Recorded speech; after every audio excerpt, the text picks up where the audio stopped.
are my regent. And you bear that certificate. And oftentimes, in most cases, uh, uh, a regent that would be dispatched from a king would be carrying a certificate, either cylinder, if it's way back in the ancient times, Mesopotamians, or let's say, the medieval times, might be carrying a parchment, right?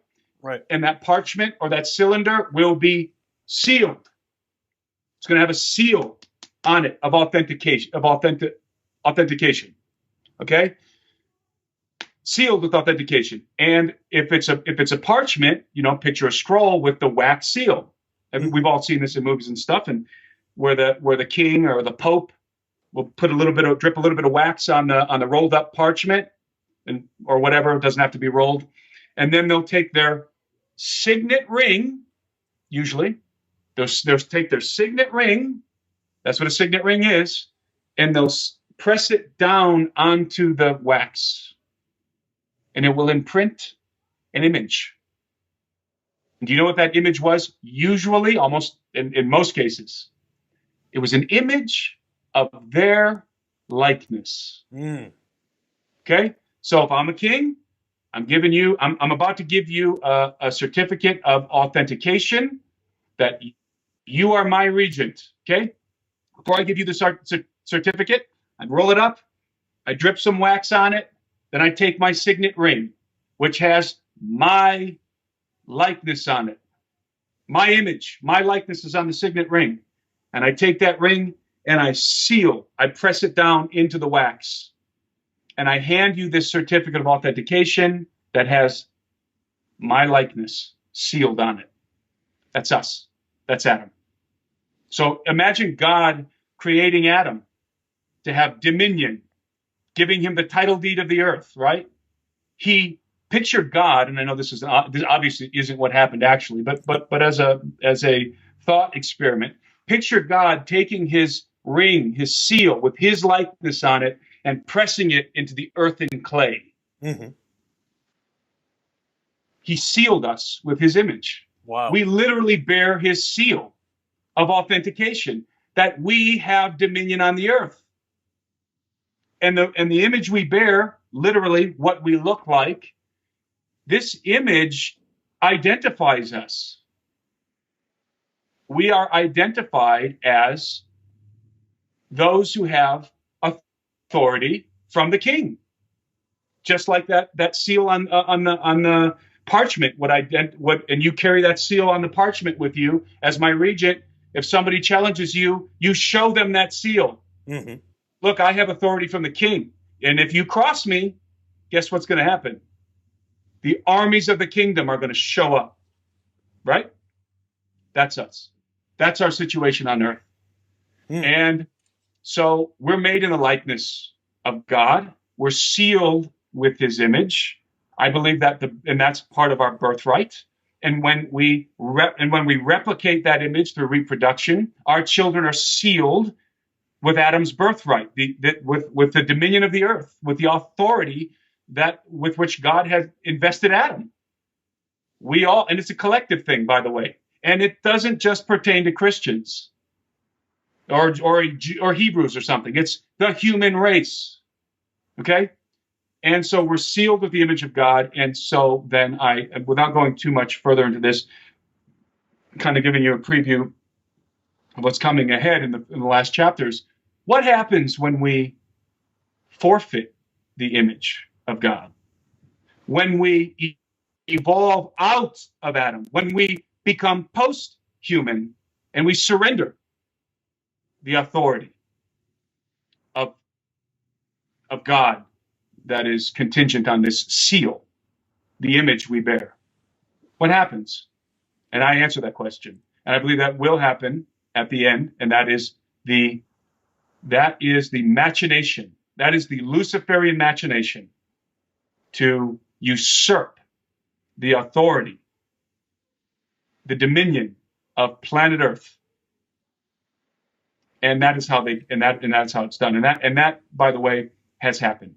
It happened one time in the past, and that was at the advent of the Watchers.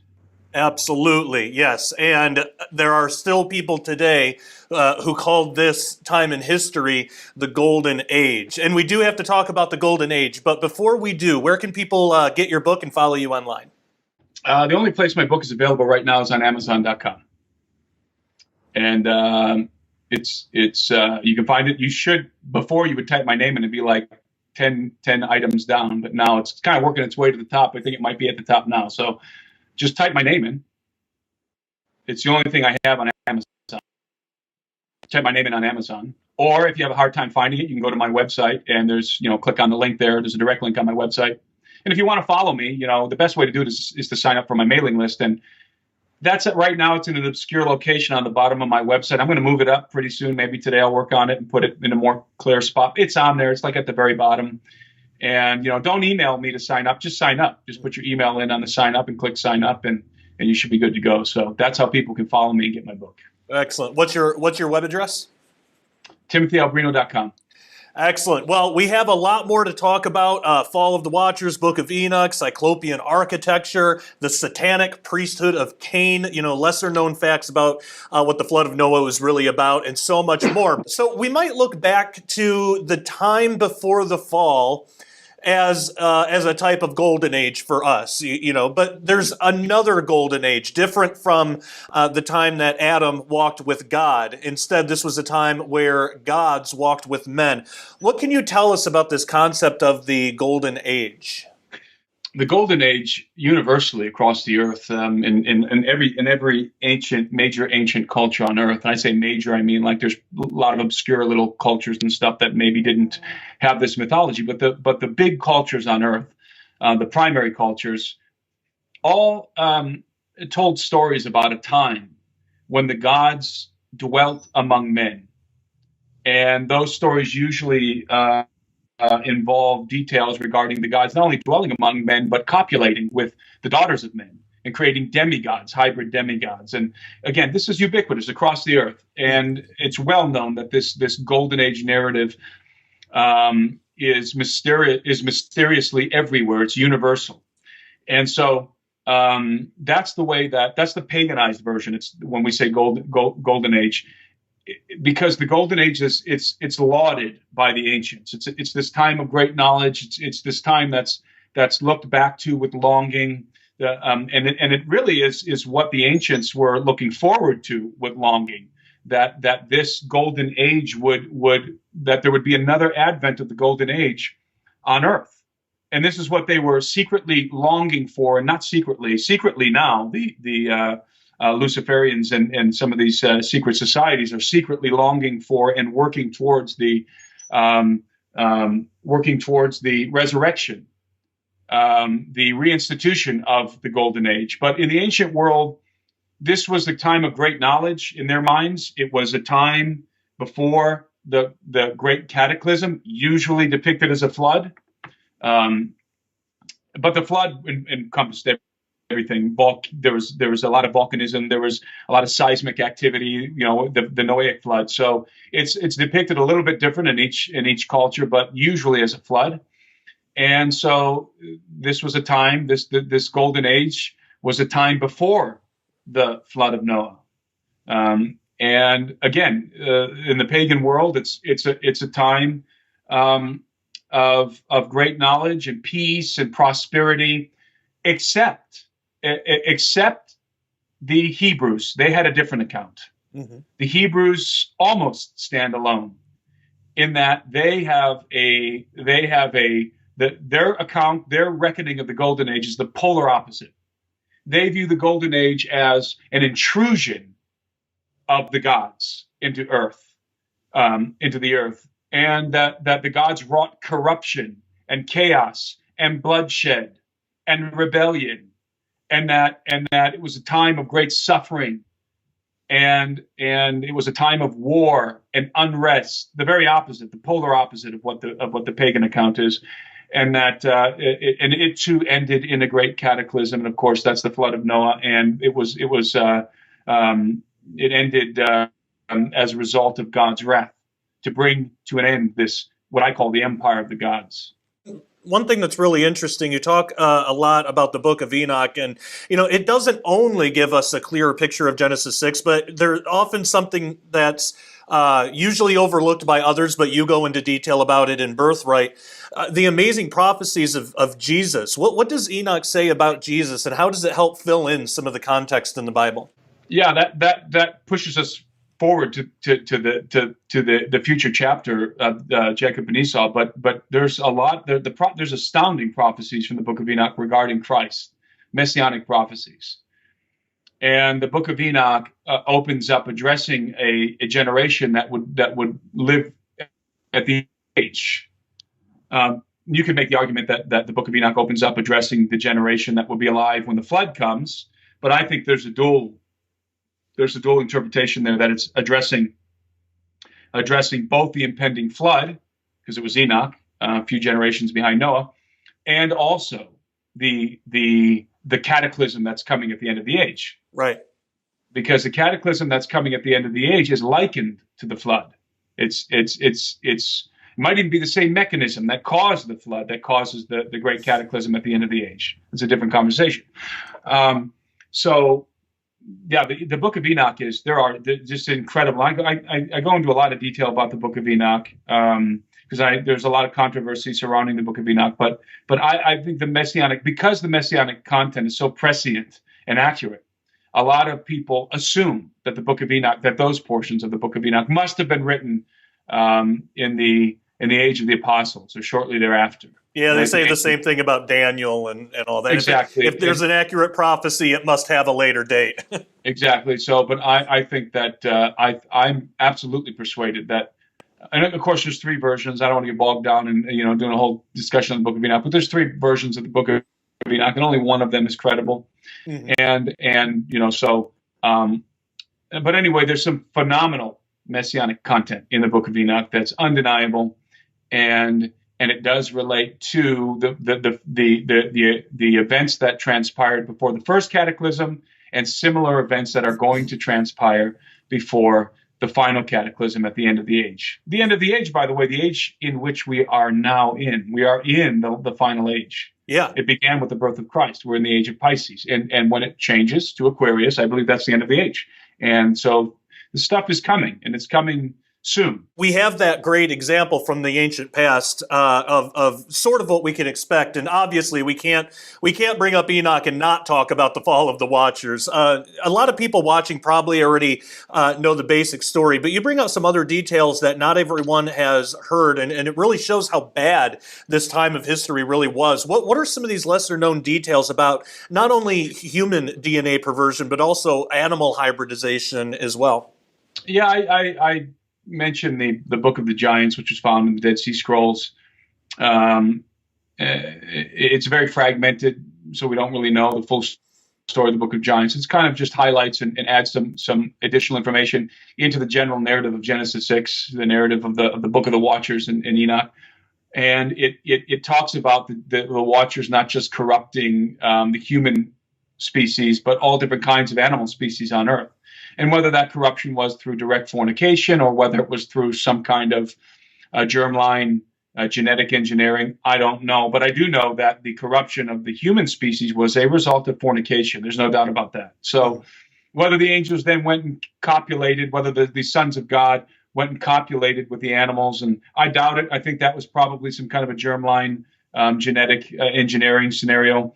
But let me go back to the beginning, because one of the first thing that I deal with when talking about the fall of the Watchers is what I call we mentioned this, I think actually I might have mentioned this to Derek Gilbert, but the fall of the Watchers began with what I call the first cause. What was the first cause of the fall of the Watchers? And I think the first cause of the fall of the Watchers was very clearly lust.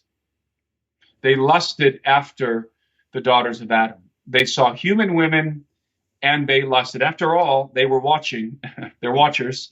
And they're looking down and seeing the female counterpart of Adam, females, the wives of Adam's offspring, of his male offspring, and so they were envious of the men for their wives. So when we talk about the fall of the Watchers, we have to deal with what I call the first cause. And the first cause of the fall of the Watchers is very clearly lust. Whether people like it or not, that's what both the book of Genesis 6 says, and also the book of Enoch, the account of Enoch, and other extra biblical texts. And so the first cause is unequivocally lust. They saw the daughters of Adam and they lusted after them. But that's not all that they did. They lusted after the women, but they also desired to produce their own offspring, which is very important. So I think that there are three three primary things that the Watchers coveted, and these were the three primary motivations of the descent of the Watchers. And I'm just going to read them right out of my book. I list them in my book. Number one is wives. Mankind was granted a special privilege that was not afforded to the sons of God, a female counterpart, a wife. The Watchers envied men for their wives. Number one. Number two, offspring. Because men had female counterparts, they could procreate offspring. The Watchers wanted to beget their own children and have families, like the sons of Adam. Number three, dominion. Mankind was given dominion of planet Earth. The Watchers coveted man's dominion and plotted to usurp it by producing their own human hybrid sons. This is perhaps the most important and overlooked aspect of their transgression, and it is indeed the most important and overlooked transgression of aspect of the Watchers' transgression. The Watchers, I believe, had they plotted to usurp Adam's dominion on earth. How were they going to do it? They knew that Adam had dominion. His dominion is being enforced by the armies of the kingdom, like we talked about earlier. So how can they usurp his dominion and basically take over the earth without themselves stealing it from Adam, because they're not allowed to do that. So they have to usurp the throne of Adam. And the only way that they could do that was to produce heirs to the throne that were human enough to appropriate Adam's authority and to receive the birthright of his genome. Human enough to appropriate the authority and the dominion of Adam. And that's precisely what they did. And I think actually it's pretty ingenious what they did, because not only did they create hybrids who were human enough to usurp the dominion of the human race on earth, but these hybrids also were really big. These were exceedingly large and powerful entities. So not only could they have the right to Adam's throne, not only could they claim the right to Adam's throne, they had the prowess, the ability, the power to take it by force. And that's precisely what they did. And I believe that the Watchers then created a scenario. They instituted what I call, again, the empire of the gods. Mm-hmm. A scenario in which the gods, the Watchers, were on earth. They did not have the authority of Adam, so they circumvented that problem by producing their own offspring who were legal claimants to the throne, who could occupy human thrones because they were human enough to do it. And they did indeed occupy human thrones, and men willingly worshiped them and bowed down to them, the offspring of the gods. And remember, by the way, I believe that the Watchers struck a bargain with a faction of the human race, with the line of Cain. I believe the Watchers struck a bargain with the sons of Cain. They would give them what they wanted, and in turn, they would get what they wanted. Remember, we are the regents of earth. People need to get this in their heads. You can't have fallen angels, which is, by the way, the term fallen angels is a contrivance. Right. I don't really like to use it because it's not a biblical term, but the concept is true enough. Fallen angels can't just come and kick us out and take over. If they could, they would have a long time ago. The Watchers couldn't just come down, set up shop, and just eradicate us all. They did not have the authority to do that, and they knew that they would be in trouble if they tried very, very quickly. Mm-hmm. Because the armies of the kingdom would show up, who enforce our authority. All right, so they had to strike a bargain with us. We had to abdicate authority.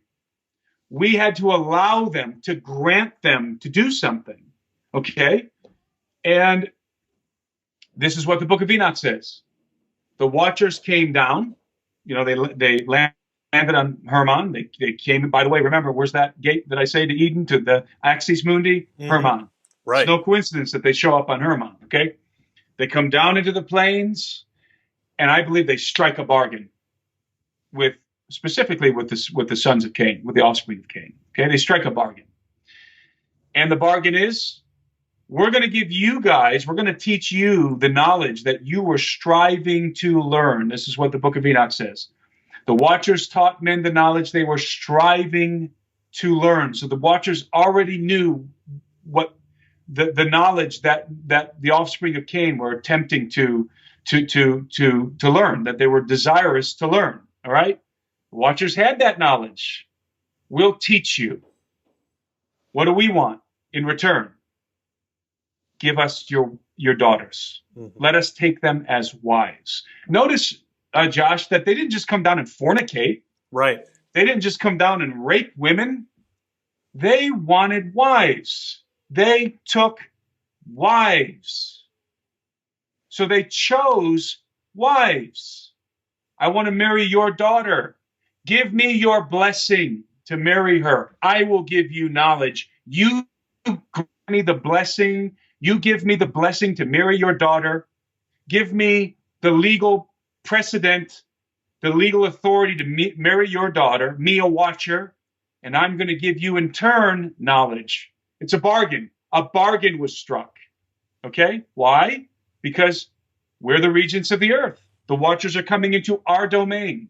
By the way, anybody or anything, aside from the king himself, who comes into our domain is in our jurisdiction. Right. Right? We're the regents. You break the law in our realm, guess who's going to judge you? The regents. This is why it says I believe Paul says that we will judge angels. Which angels? Specifically the ones that transgressed in our realm. Okay? We're the regents. We have the authority.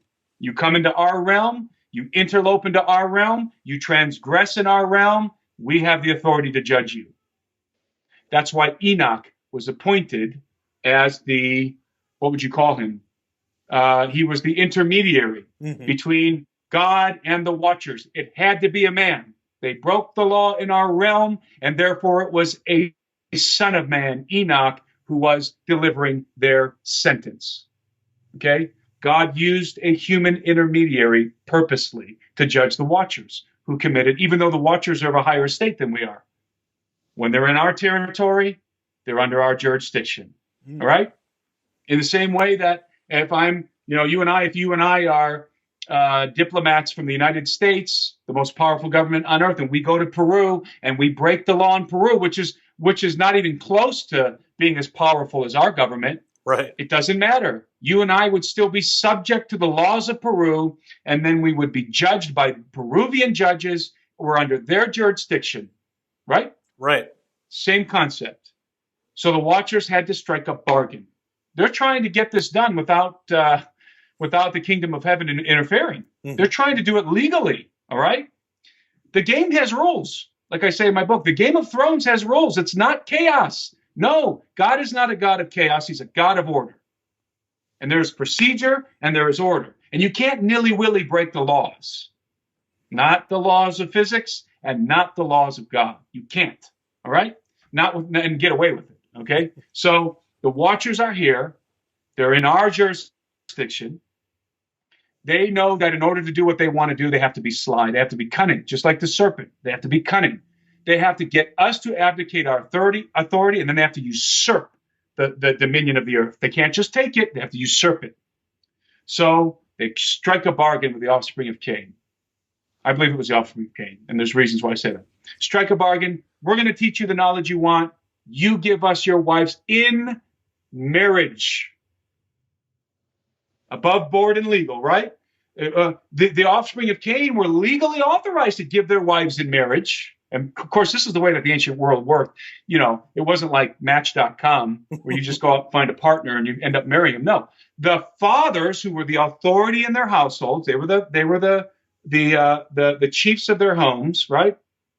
They could give, they had to give their daughters in marriage, give them in marriage. You had to get the father's blessing.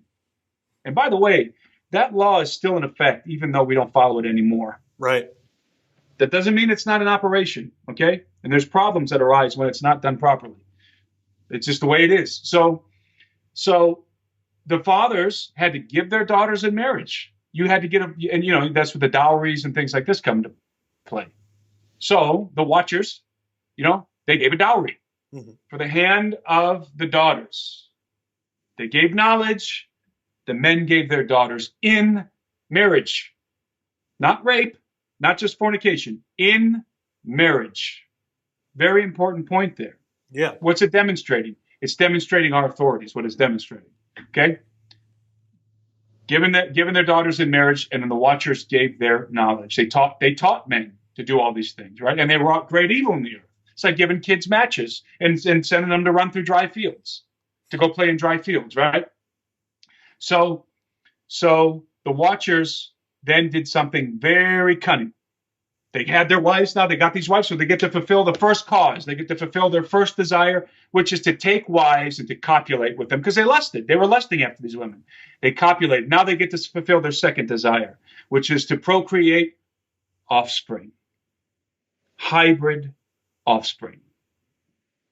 And that is indeed what they did. The women gave birth to hybrid half-breed sons, possibly daughters too, certainly half-breed sons, okay?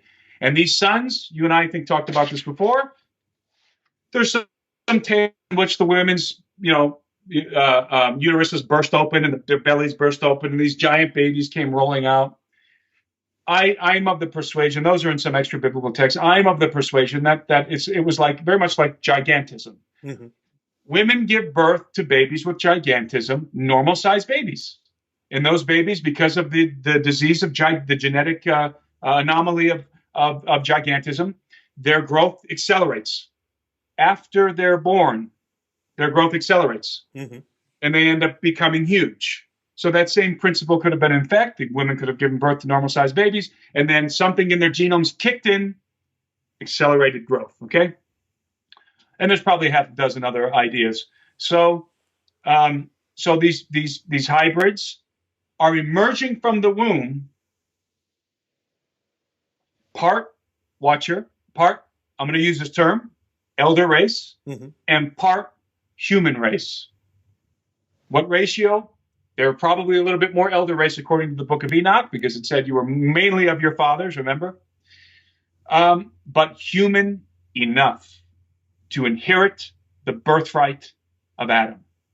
And there's the key.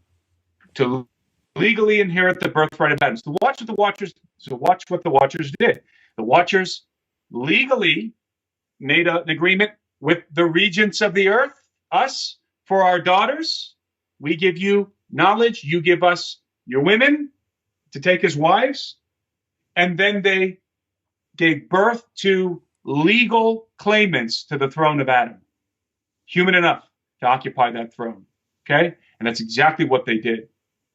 And then, the watchers achieved through their sons, so through their wives, they achieved their second objective, the procreation of their sons.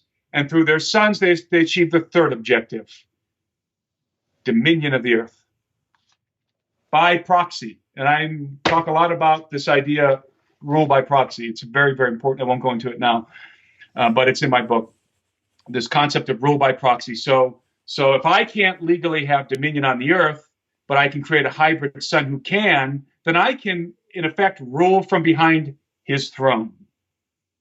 All right? And now we are setting up a shadow. Now we're beginning to understand maybe what the dragon is going to do with his son at the end of the age. His son, Apollo, at the end of the age. And that's what happened. So they usurped the earth, dominion of the earth.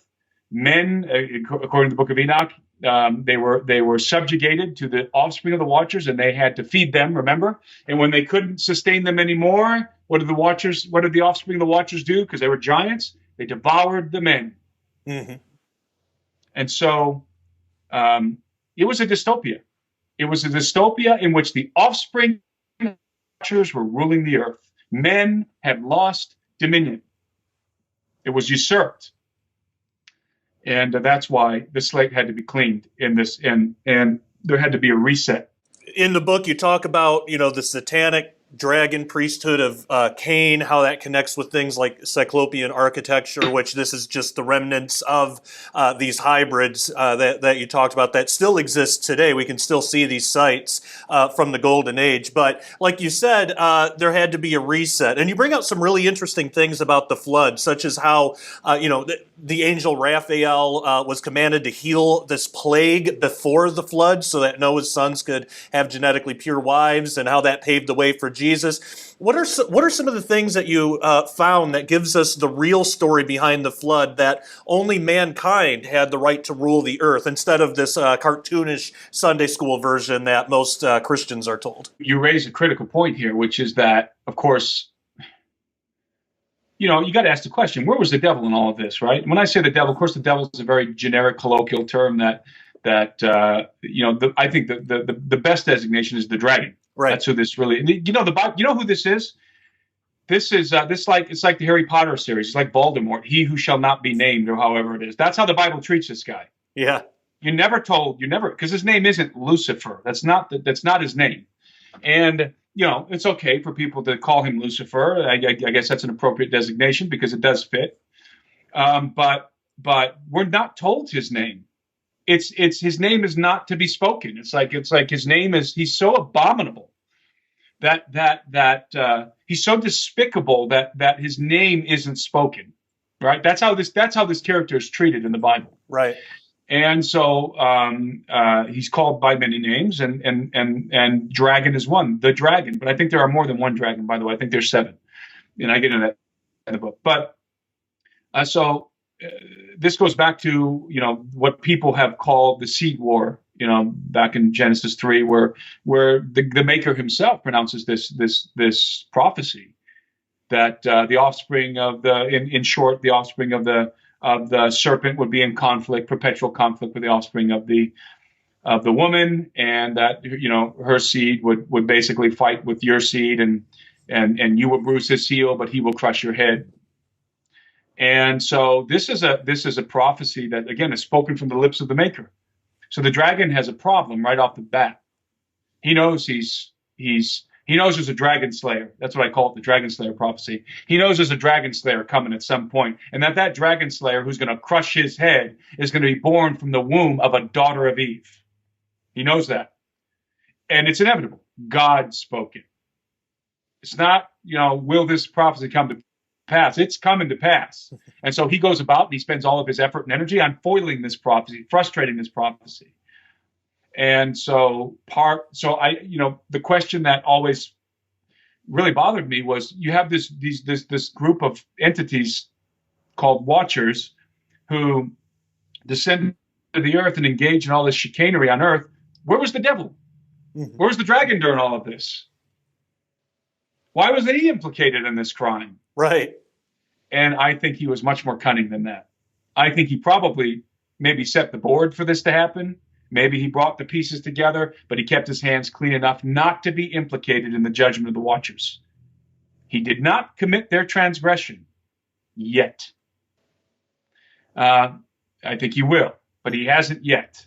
He did not commit their transgression. If he had, he would have paid their penalty. Right. He didn't. The justice of God is not arbitrary. It's not whimsical. As I said, the law of God is the law of God. It governs the universe. You commit the crime, you pay the price. The judgment fits the crime. And if the devil had committed the same trespass as the Watchers, he would have been subject to the same condemnation. And he's not yet. So he kept his hands clean, at least clean enough not to be subject to their condemnation, which was to be bound in chains and so forth, and put down in Tartarus, which, by the way, isn't that what happens to the dragon at the end of the age? That's right. Sounds like he's committing the same crime to me. So, but hasn't yet. So this idea, this question of where's the devil in all of this, it's interesting to me because I believe that the dragon was involved in enticing the different elements here that were involved in the transgression of the Watchers.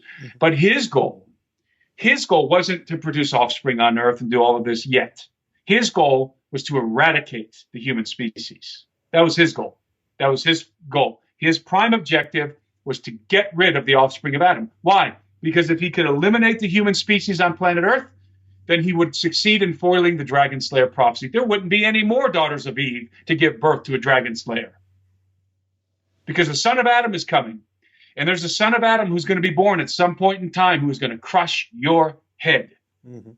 And so you got to stop this from happening. And this is, of course, what he does from start to finish. I mean, we see this machination all the way through the Bible. Lots of people have talked about this, and it's true. It's true. This was the dragon's primary objective. I'm going to eradicate the human race off the face of the planet, and therefore avoid this fate of mine, again, pronounced from the lips of the Maker. So that was his goal. The Watchers had a different goal. The Watchers wanted dominion of the earth. The dragon wants dominion of the earth too, and he's going to get it for a time, just like the Watchers did. That's not until the end of this age. And so I don't remember the question you asked me. Oh, and so so you have the narrative of Christ. This is the driving narrative of Scripture from beginning to end. This is the real issue here.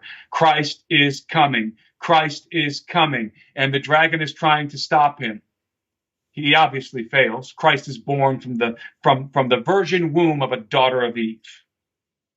By the way, little digression here. We were talking about C.S. Lewis earlier, right? Yeah. Do you remember who has the right to rule in Narnia? It's been years. Only the sons and daughters of Adam. Oh, right. So C.S. Lewis was onto this, okay? And there was somebody trying to usurp the throne of the sons and daughters of Adam, and that was the witch, right? Who was not a son or daughter of Adam. Okay, so there's a little rabbit hole for people if they're fans of the C.S. Lewis. I'm telling you, Tolkien and Lewis were all over this stuff. Oh yeah, definitely. And so this is the machination of the dragon and the machination of the Watchers. They're different. They've got different goals here. The Watchers want to procreate half-breed sons who can inherit the birthright of Adam, so that they can have dominion of the earth. The dragon, in this point in time, wants to eradicate the human race. Their purposes cross paths. They dovetail. Mm-hmm. So the dragon doesn't get his hands dirty in their transgression yet, but he's going to. He didn't yet, though. And so their plan fails. Why? Because of what you just said. A pure stock was preserved. The unblemished line of Adam was preserved in Noah. Just in time, by the way. The days were shortened, Josh, for the sake of the elect. Not to save their lives, but to preserve their humanity. You understand what I'm telling you? Yeah. So the days were shortened before the flood, so that what was probably a germline genetic situation happening, just spreading out for, by way of reproduction, corrupting all flesh on earth, right? But the flood came soon enough, and God ensured that Noah's line was not corrupted to preserve the human seed of mankind, the genetic seed of mankind. So the reason why I'm saying it in these terms is because we know that at the end of the age, the days are going to be shortened for the sake of the elect. I believe, not to save their lives. I mean, we're all going to die. Right. Not to save our lives, but to preserve our humanity. Just like before the flood, I think the same kind of a scenario is going to unfold. Different for several reasons. Not exactly the same. I don't believe the Watchers are going to get unchained. I'm not one who believes that the Watchers are going to get unchained. And why would they get unchained? They've been condemned. Okay, mm-hmm. They're in chains and they're condemned. I don't believe the Watchers are going to be unchained. I believe that the dragon is going to commit. He's going to commit the transgression that he didn't commit with the Watchers back in the pre-flood world. He's going to do it, but he's not going to do it until he knows that his days are short. And he's almost out of time. It's the last card that's going to be played. And that leads to the Battle of Armageddon, and that's